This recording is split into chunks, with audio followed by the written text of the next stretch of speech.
Абхазии нет детских домов, но это не означает, что в республике нет детей, нуждающихся в дополнительной заботе со стороны государства.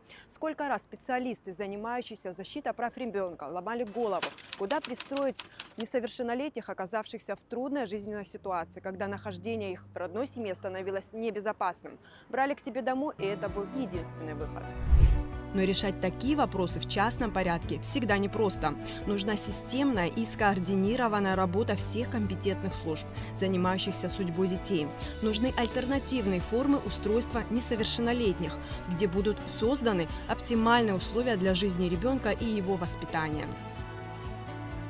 Есть несовершеннолетний, от которого отказалась семья усыновителей. После этого как бы его взяли в семью, была оформлена временная опека, но он является таким достаточно непростым, потому что дети бывают разные. Чаще всего детей представляют белыми и пушистыми, а когда уже оформляют опеку, либо усыновляют, их ожидания не соответствуют реальности, потому что необходимо понимать, что дети, которые растут в сложных условиях, в социально уязвимых семьях, у них могут быть разного рода проблемы, в том числе и психологического характера. У них может быть там расстройство поведения личности, они не всегда понимают, как нужно себя вести, как разговаривать. У них нет режима, к которому дети привыкают в обычных там полных семьях, семьях благополучных, поэтому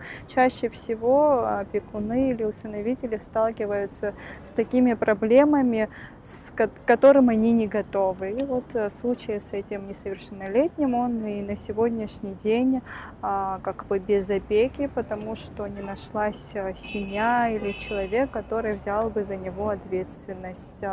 И тут дошло до того, что мы даже обратились к уполномоченной в Российской Федерации моей коллеги, и они нас связали с уполномоченным Северной Осетии, где сейчас мы ему подбираем образовательный центр, в котором он сможет жить и находиться постоянно и получить определенную специальность. Он захотел вот стать поваром, и если это юридически будет возможно, сейчас мы решаем вопрос. Я думаю, что решением органа опеки мы будем его туда направлять, и для того, чтобы у него была и крыша над головой, и была обеспечена безопасность, и чтобы он получил специальность, которая его в будущем, грубо говоря, прокормит. Практически все вопросы решаются в частном порядке, в таком, грубо говоря, в ручном режиме. Должна работать система, должны быть центры и кризисный центр. Слава богу, патронатные семьи скоро начнут выполнять свои функции, должны быть прописаны определенные протоколы взаимодействия, как в такой ситуации каждый орган должен взаимодействовать с другим, за что отвечает опека, за что отвечает социальная служба, за что отвечает аппарат уполномоченного и другие. Вот это все должно быть прописано, проработано, и обязательно у нас в стране должен быть кризисный центр. Совершенно недавно сотрудники детского фонда столкнулись с проблемой определения одного из детей, собственно говоря, у себя, да, то есть ребенок оказался на улице. В учебное время он обучался в интернате, в Сухумском лицее-интернате, хотя тоже, если мы учитываем, да, определенную категорию, он там не должен был находиться, да, по определенным показателям. Но тем не менее, у нас, кстати, Сухумский интернат тоже отчасти превратился в какое-то такое временное прибежище детей, и это тоже крайне недопустимо, потому что они просто не могут в полной мощи выполнять свою образовательную функцию. Это не совсем правильно, потому что на субботу-воскресенье детей забирают, вот, а получается, эти дети, им даже некуда в субботу-воскресенье пойти, но условия этого интерната не предусмотрены для нахождения таких детей 7 дней в неделю. И это тоже сопряжено с определенными проблемами возникающими. Так вот, был такой случай, когда вот ребенка было просто некуда деть. От него отказалась одна семья, которая, ну вот, мы не можем обвинять их ни в чем, то есть они хотели, наверное, сделать доброе дело, но не выдержали опять-таки, да, то есть опять-таки я хочу, чтобы мы понимали, о какой категории детей мы говорим здесь, да, то есть дети, ну вот, с определенными поведенческими, да, там, особенностями. Ну, не получилось, не выдержали. В итоге ребенок оказался на улице. И вот какое-то время жил у сотрудницы социального работника детского фонда, потом у другого сотрудника. Но я хочу сказать, что вот эти эмоциональные порывы добра, они сталкиваются потом уже в процессе жизни с определенными трудными обстоятельствами, потому что все-таки добро добром, но реальность она совершенно другая. Когда отсутствуют, например, да, условия труда, условия жизни, да, то есть недвижимость недостаточно, допустим, там, большая, да, когда определенные материальные проблемы возникают, когда фактически нет возможности даже ребенка этого обучать. Да, то есть он же не придет и не будет сидеть 24. Ты несешь за него такую же ответственность, как и за своих детей. То есть ребенка нужно было куда-то вывозить на какие-то курсы, чем-то его развивать летом. И получается так, что нет возможности даже какой-то, ну, оплачивать, понимаете, вот поездки этого ребенка. То есть мы постоянно сталкиваемся с какими-то трудностями. И каждый раз находятся те люди, которые выруливают худо-бедно, они выруливают из этой ситуации. Но это неправильно.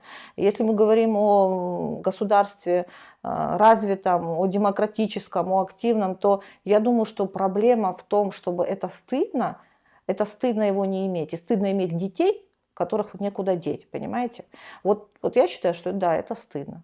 Некуда обратиться, потому что одни структуры говорят, это не в нашей компетенции там, помочь чем-то. Другие структуры говорят, ну это тоже не в нашей компетенции. И вот так вот мы бегаем, понимаете, просто замкнутый круг какой-то получается. Дети, в отношении которых происходит физическое и психологическое насилие в семье, нуждаются в срочной помощи и защите, говорят специалисты. Главное не опоздать.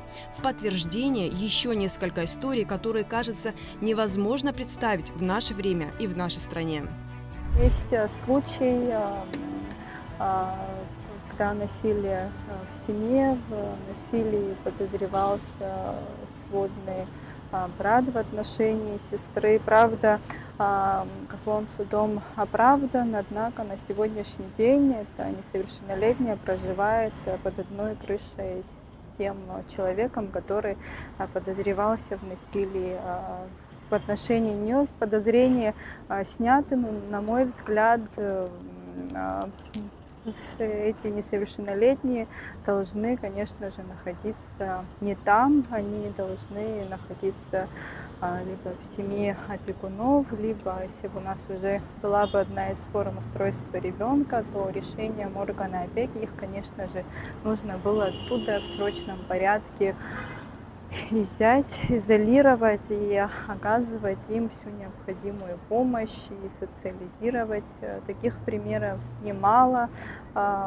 Есть пример, когда вот также ребенок остался без опеки, у него была мама, которая попала в места лишения свободы, и ребенок остался без близких, родных, родственников. Те, которые у него были, отказались брать за него ответственность и стать опекунами. Ребенок находился то в семье психолога детского фонда, то в семье других людей, которые, конечно, не могли на постоянной основе смотреть за ним. И, слава богу, спустя определенное количество времени нашелся человек, нашлась семья, которая взяла за него ответственность, и сегодня он находится в благополучной семье, у него все хорошо. Но этот случай как бы завершился благополучно для этого несовершеннолетнего, но не каждый случай так благополучно завершается. По поводу категории семей, где мать ведет аморальный образ жизни. Аморальный настолько, что все вот содеянное совершается на глазах у несовершеннолетних. То есть о каких психических здоровых процессах мы можем говорить. И вот когда возникают такие случаи, просто крайняя необходимость выводить ребенка из этой семьи. Просто крайняя необходимость есть. А в этих случаях вы узнаете от соседей, как ребенок же сам не обратится, как это все происходит? Ну, вообще вот с появлением социальной службы ситуация гораздо улучшилась в плане информирования, я имею в виду. То есть мы тесно сотрудничаем. В принципе, мы все общественные организации и государственные структуры, которые занимаются данным вопросом, мы все тесно сотрудничаем. И поэтому вот каждая организация выполняет свою определенную функцию и помогает этим семьям, либо детям, чем может. Оказывая там социальную поддержку, психологическую бесплатную поддержку, юридическую помощь в случае необходимой, и медицинскую поддержку, да, родителям, ну или детям. То есть вот в такой вот совокупности. Но опять-таки это все не зарегламентировано, то есть это вся система, она, ну как сказать, не продумана, ну как правильно сказать, она держится на добровольных началах, понимаете, взаимосвязи этих организаций. То есть нет четкой системы действия, нет путеводителя, что делать в той ситуации, если возникает то-то. И мы каждый раз в своей работе и сталкиваемся вот с подобными подводными камнями.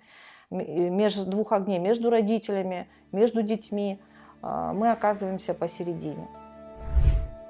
Аппарат уполномоченного по правам ребенка в Абхазии упорно ставит вопрос об открытии государством Центра временного пребывания детей, оказавшихся в трудной жизненной ситуации. Именно центра, а не детского дома, где дети смогут переждать острый период семейного кризиса, почувствовать заботу и найти домашний уют. В таком учреждении нуждаются ежегодно от 10 до 12 детей, говорит Мактина Джинджоля.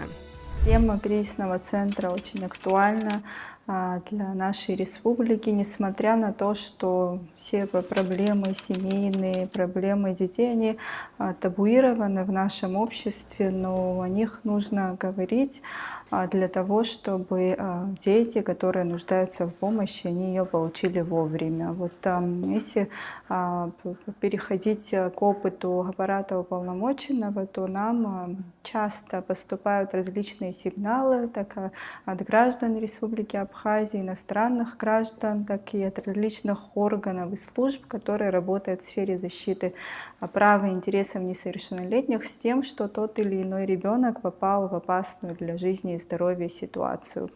Вот в таких ситуациях, когда ребенок остался без опекунов, без родителей, не всегда есть люди рядом, которые готовы взять ответственность за ребенка на себя. Не у всех есть родственники, родные и люди, готовые помочь ребенку. В такой ситуации орган опеки и попечительства должен принимать решение, что делать и как поступать в дальнейшем, чтобы судьба у этого ребенка была наиболее благополучной. Но для того, чтобы принять решение, найти опекуна, либо семью усыновителей, на это все нужно время.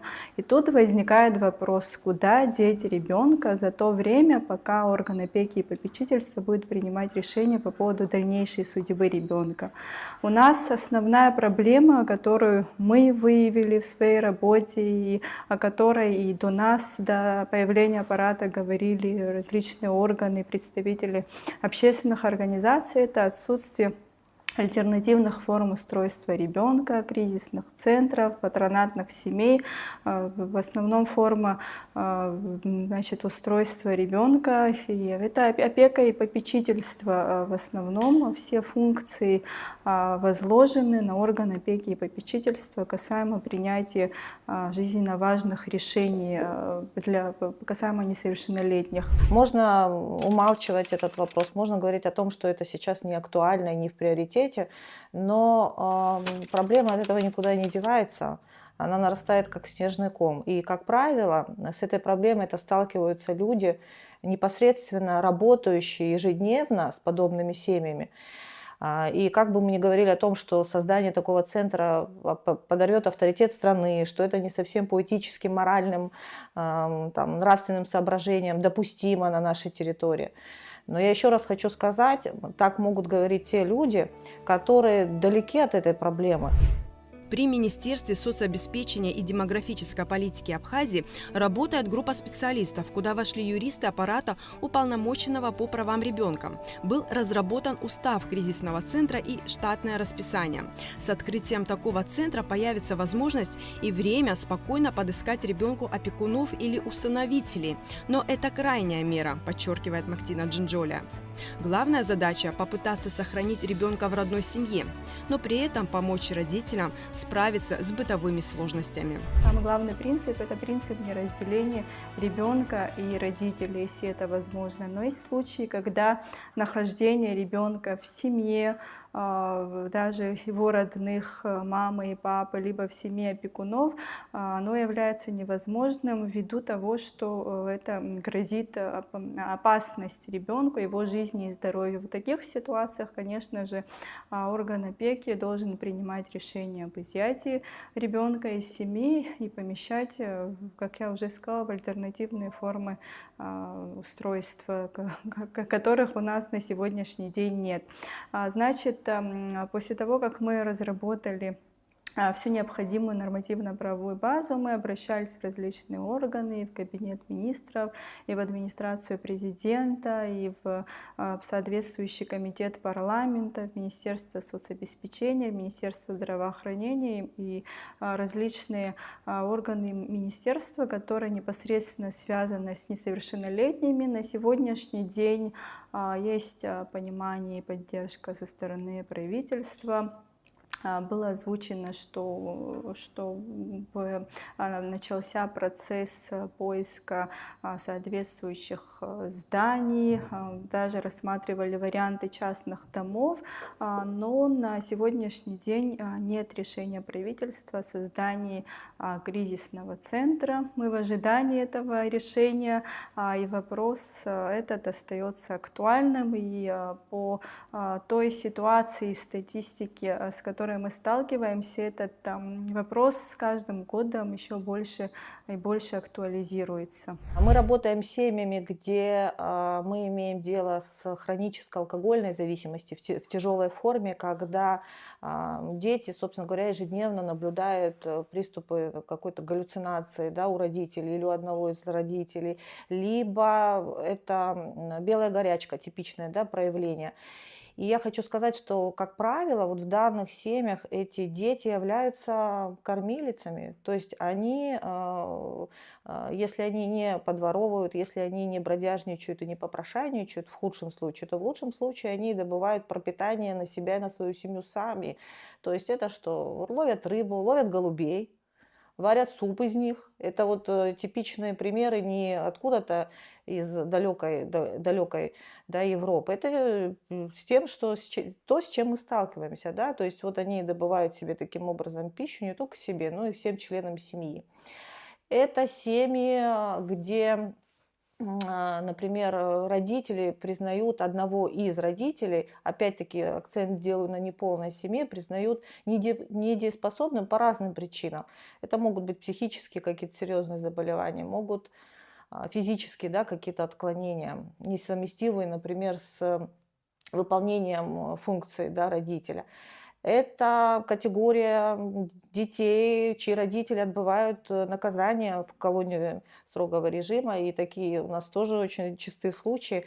И мы прекрасно с вами понимаем, что чем отягощено преступление, то есть да, с особой там, жестокостью совершено, то, соответственно, и срок увеличивается. И были случаи, когда таких родителей лишали прав материнских прямо в зале суда.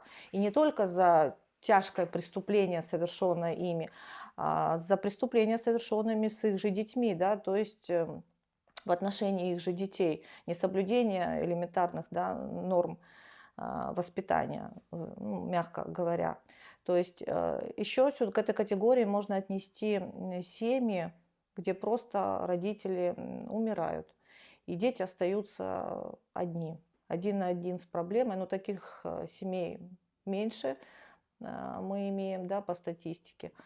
Сюда также отнести семьи можно, где над детьми совершается насилие, в том числе и сексуальное насилие. И как ни прискорбно об этом говорить, но мы видим статистику последнего времени, что это имеет место быть и довольно-таки в активной форме. Бюджет кризисного центра более 8 миллионов рублей. Вполне по силам государству. Помимо того, что такая форма устройства детей менее затратная, это еще и современный и щадящий способ решения проблемы. Пока сверстники в нормальных условиях познают мир, дети в детском доме живут по жесткому распорядку, ограничены в контактах. Жизнь детей проходит в больших коллективах. После детского дома большинству выпускников самостоятельная жизнь дается непросто. Поэтому эксперты категорически против детского дома.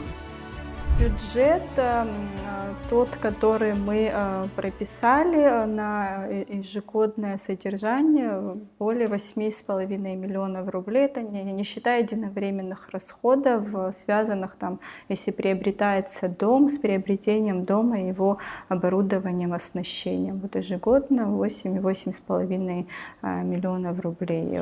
Это с учетом и зарплаты сотрудникам. Порядка 16 человек, посменно будут работать. Это психологи, это социальные педагоги.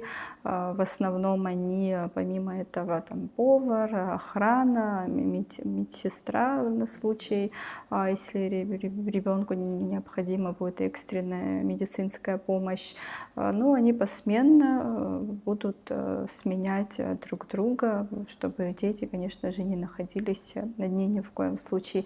И тут самый важный момент, чем отличается кризисный центр семейного типа от того же детского дома. Он находится в кризисном центре, но ни в коем случае не будет изолирован от сообщества, в котором он находится. То есть дети, находясь в кризисном центре, мы предусмотрели, что они будут посещать школу, детские сады. То есть момент социализации, он очень важен. Это не детский дом, в который там ребенка поместили, он находится в этом казенном, бездушном, если можно так сказать, учреждении государственном. Он вырывается из знакомой ему среды. Да, не вырывается, но просто, конечно же, есть присмотр за ним, педагоги и руководство этого центра присматривают, следят, но он находится в социуме и он находится в том сообществе, в котором он проживает и не изолируется ни в коем случае. В Советском Союзе было распространено, да, такое вот учреждение, как детский дом, но потом стали отходить все-таки от этой тенденции, потому что считается, что все-таки в детском доме дети недолюбленные, недоласканные, недосмотренные. Как бы ни относились хорошо воспитатели и учителя, да, вот подобного заведения, их очень много таких детей. И каждому индивидуальный подход найти очень сложно. И, как правило, по выходу, опять-таки, я не говорю, что это 100%, но, как правило, вот дети, выходцы из детского дома, они имеют определенные тоже поведенческие особенности. Они не самостоятельные. Есть те, конечно, у которых тоже вот улыбается звездочка. Есть и такие случаи, но зачастую государство несет большую ответственность и колоссальные растраты. То есть что такое детский дом? Это там буквально, грубо говоря, с рождения, мы не знаем, в каком возрасте окажется этот ребенок в детском доме, до достижения 18 лет, до совершеннолетия. То есть это колоссальные затраты финансовой стороны, ну и плюс, прежде всего, наверное, так скажем, нравственно-этическое. А когда мы говорим о кризисном центре временного содержания, то есть мы надеемся, что за этот период, полгода, ну хорошо, год, да, мы либо будем работать с этими семьями, из которых вывели этих детей, если есть такая возможность, да, как-то изменить ситуацию психологическую, социальную атмосферу в семье, либо мы будем искать достойных кандидатов, работая тем самым с детьми, то есть психологи, неврологи, педагоги, социальные работники. Это, конечно, тоже кропотливая работа, но мы этим детям все равно будем давать надежду на жизнь и путевку в жизнь.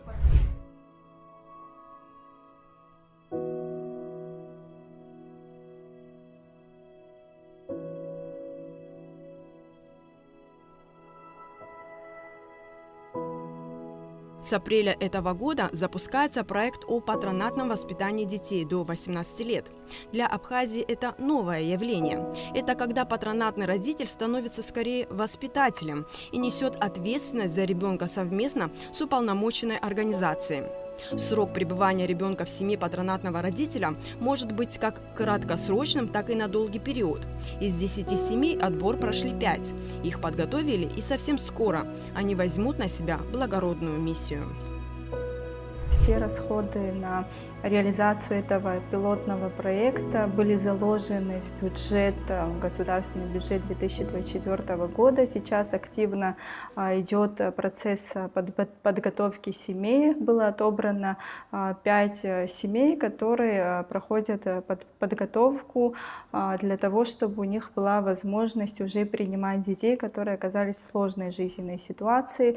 В этом процессе именно подготовки и методологическую помощь оказал Сухумский офис детского фонда ООН, за что им большая благодарность. И вот с апреля месяца уже можно сказать, что Институт патронатных семей полноценно заработает в Абхазии. Вот каждая семья, она берет по одному ребенку или могут по 2-3 взять? Прежде чем семьи были отобраны, они проходили определенное анкетирование, с ними беседовали.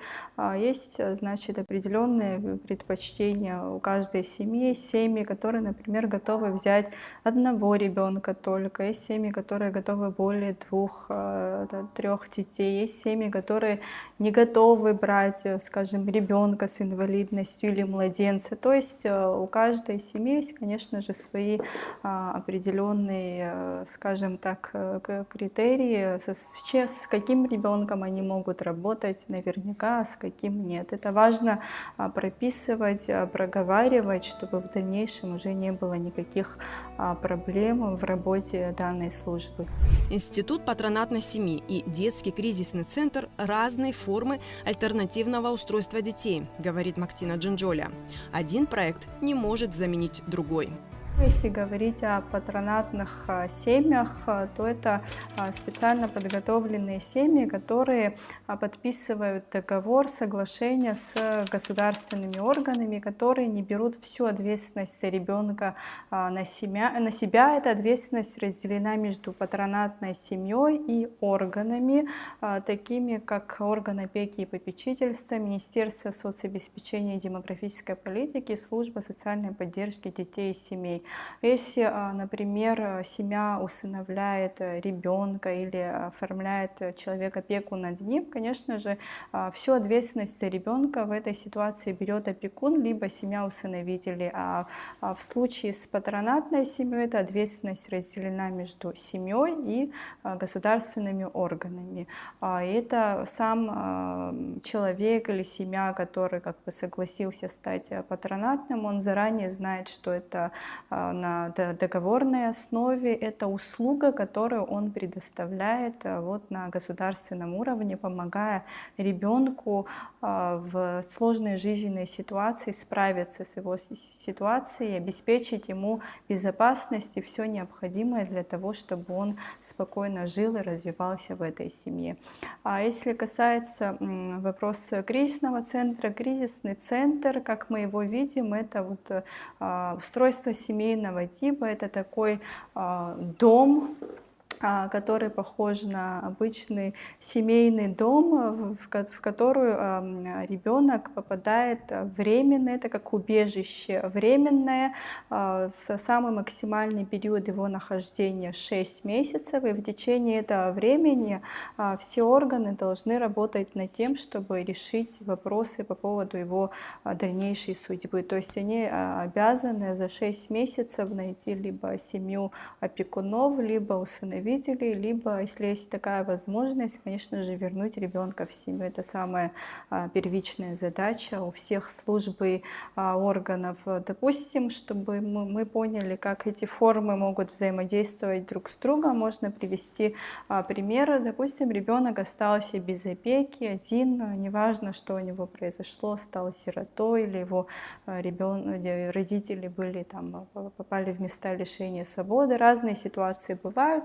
Например, если бы была бы и патронатная служба уже работала, и кризисный центр, ребенка можно было бы, например, в выходные дни поместить в патронатную семью на выходные дни. За эти выходные службы соответствующие подготовили бы все необходимые документы и прошли бы дети проверку для того, чтобы поместить их в кризисный центр, и у служб просто появилось бы время для того, чтобы найти ребенку опекунов, либо семью усыновителей. То есть одна мера, она не заменяет другую. Это две полноценные самостоятельные формы устройства ребенка, которые должны работать параллельно. У кого-то может возникнуть вопрос, зачем в стране, где чтут традиции, открывать подобные учреждения для детей? Все равно найдутся родственники, которые возьмут ребенка к себе, где он будет меньше испытывать психологических, эмоциональных и поведенческих проблем, потому как сохраняется связь с семьей и местом жительства. Но так бывает не всегда. Да, так должно быть. Но если мы будем говорить о том, с какой категорией населения мы имеем дело, да, с какими детьми, как я сказала, с социальным поведением, как правило, с деструктивным поведением, девиантным поведением. Опять-таки, почему? Потому что, воспитываясь в таких семьях, мы понимаем, что дети определенный образ жизни, воспринимая и принимая его, воспроизводят потом, да. То есть поэтому мы относим этих детей к трудным подросткам. И вот, что греха таить, мы с вами хотим, если речь идет об усыновлении, то мы с вами хотим детей здоровых, маленьких, там, до определенного возраста, младшего школьного возраста, максимум там среднего, да, школьного возраста. И, как правило, за чертой находятся дети именно в подростковом периоде, да, переживая помимо того, что свои кризисные возрастные периоды подростковые, так еще отягощенные вот этой вот ситуацией, да, семейной ситуацией. И получается, эти дети, они становятся фактически никому не нужны, потому что никто, я не могу сказать, но, как правило, не хотят взять на себя ответственность, вести ребенка в семью с подобным девиантным нарушением, да. Вот. И в результате мы что видим? Какую картину? Дети эти остаются за порогом, без надзорности, то есть они без официальных опекунов развиваются, да, растут. И тогда на помощь приходят альтруисты. Так всегда было во все времена, на которых держался мир. То есть кто такие альтруисты? Это те люди, которые работают в этой сфере, которые каждый день сталкиваются с этой проблемой. И прежде всего срабатывает эффект человечности, потому что мы не можем прийти домой накормить своего ребенка горячим супом, зная, что чей-то ребенок, он находится, мягко сказать, голодный, холодный, и оказался на улице, и вообще никому не нужно. Естественно, вот среди специалистов, работающих в этой сфере, находятся добрые люди, которые неоднократно, это десятки случаев, это не то, что я рассказываю один какой-то случай, просто вынуждены были забирать детей к себе домой. И я хочу сказать, что слово, может быть, не совсем такое приятное, да, в данном случае, но именно вынуждены. Почему? Потому что не у всех есть возможность, жилищные условия какие-то. В конце концов, дети бывают, когда противоположного пола и ровесники. То есть нарушаются какие-то инструкции. И мы прекрасно понимаем, что взять ребенка просто даже временно или тем более оформить опекунство, то это такой очень серьезный шаг, взвешенный шаг. А когда этот шаг делается от того, что просто другого выхода нет, то, конечно, это не совсем хорошо. К тому же я хочу сказать, что нарушается и кодекс, рабочий кодекс. То есть даже вот по кодексу фактически сотрудники не имеют права брать таких детей. Но мы идем на нарушение, потому что другого выхода у нас нет. Когда мы говорим о том, что вот дети, вот что с ними делать, отправить в детский дом в Россию, или пусть они там по соседям ходят, или пусть заберут сотрудники, да, центров определенных, общественных каких-то организаций. Но ведь это все до поры до времени, это же не игрушка, это человеческая душа, израненная душа, которая нуждается в помощи. И если мы, взрослые, несем за них ответственность, а мы несем за них ответственность, то значит мы должны отдавать отчет своим действиям и насколько необходимо оказать помощь этим детям именно в этот момент, в их трудный период жизни, потому что они члены нашего общества. В конце концов, это и есть наше дальнейшее будущее. Много лет защитой прав детей активно занимаются общественные организации Абхазии. В марте этого года откроется кризисный центр временного пребывания детей семейного типа в районе Каштака.